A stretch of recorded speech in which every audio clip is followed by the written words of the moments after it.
I want our children to liberate their minds, from this receivership mentality, aid-dependent mentality that somebody else has to come to Africa to solve our problems. That's not what I see in Asia. I've spent over 20 years now in the development field. The last 20 years going to Asia.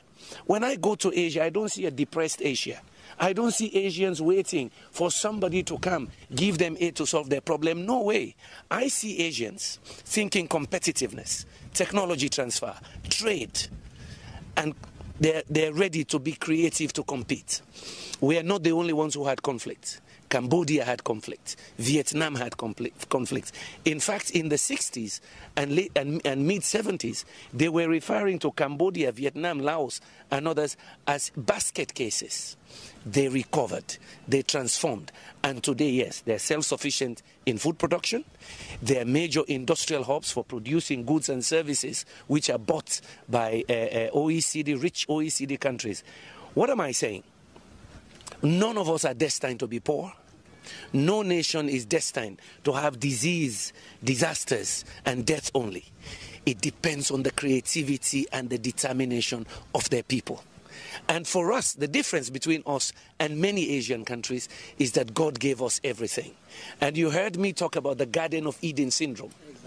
And that is not from me. That's from Ali Mazrui back in '81.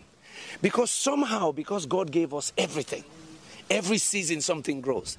And the minerals are everywhere. My country, they just discovered one of the largest pieces of diamond ever in the world. 706 carats. They just discovered it last week. God gave us everything. So somehow it seems our creativity died. Somehow it seems we are not as aggressive and ambitious as we're supposed to be. I want our children, since we may have failed them with all these isms you mentioned, yeah? I want our children to believe that they can be a Bill Gates. I want them to believe that with all this God-given wealth, oil and gas, bauxite, iron ore, titanium, you name it, that in fact they can capture this 21st century. They're good as anybody.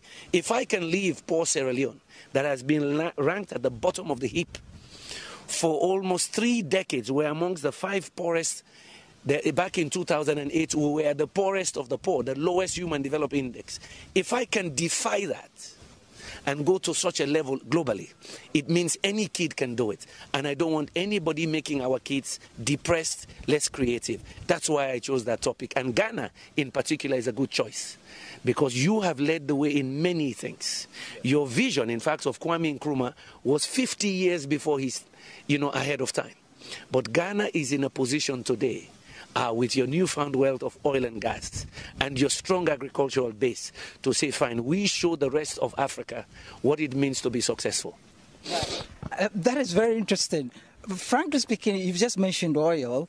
I was going to ask a different question, but I'll just touch it briefly and then we go back. In 2010, you were here. And that was the time that we started, this whole prospecting for oil and getting oil. And listening to you yesterday, you said, whilst on your way back, you wrote an article. And you were virtually reflecting over this, Dutch disease, whether oil could be a curse or indeed it is a curse. From 2010, today you are here. What reflections do you have?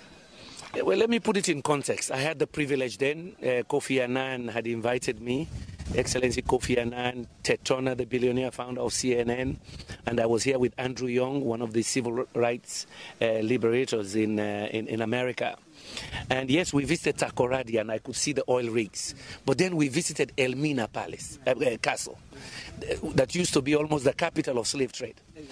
And what dawned on me as I was coming back on the plane, I started this article, Defying the Garden of Eden Syndrome, which was published around the world a few months later. 2 things struck me. I say, here I am in Elmina Castle, when Africans were exporting their young between the age of 15 and 35 to the New World to give them energy to transform, to industrialize at that time.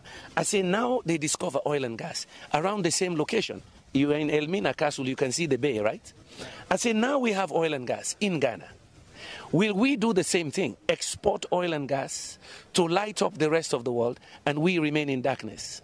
Yeah. Will we use oil and gas the same way we've done cocoa and coffee? You pick from the tree, Garden of Eden. You dry it and you export. You don't add value. I say now, can Ghana learn from other countries like Malaysia to say, fine, and both of you got independence at the same time.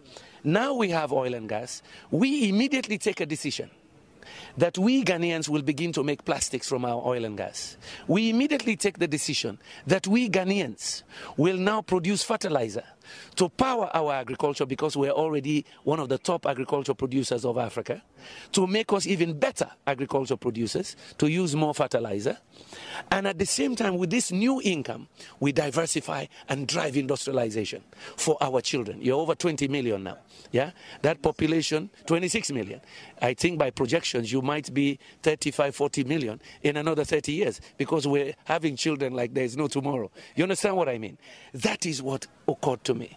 Can Ghana learn from the mistakes of Nigeria, but also learn from the successes of Malaysia? Yeah, to be able to transform now, to say, fine, God gave us oil and gas at the time that we are really now independent. There's no colonialism to blame. That we use this resource to propel our economy, and it is not unique. The Norwegians did it. The Malaysians, Petronas was a small player. Petronas, when they discovered gas in Malaysia, they didn't kill agriculture. They used the money to become #1 in oil palm. And some of that germplasm they got from Ghana. Yeah? They used oil and gas to drive what they call agriculture-led industrialization. From there, they moved into other sectors to industrialize, to push again IT development. Can Ghana learn from a country where when they had independence around the same time, they have more than quadrupled their economy, but for most of the 3 decades of Ghana, from the 70s to about the late 90s, the economy was shrinking or less, or performing less. Meanwhile, Malaysia was growing in bounds. So you learn from the mistakes of Nigeria, but you learn from the successes of Malaysia and others. That's what prompted. Come and say me sweet salolo. Now you know we Monday.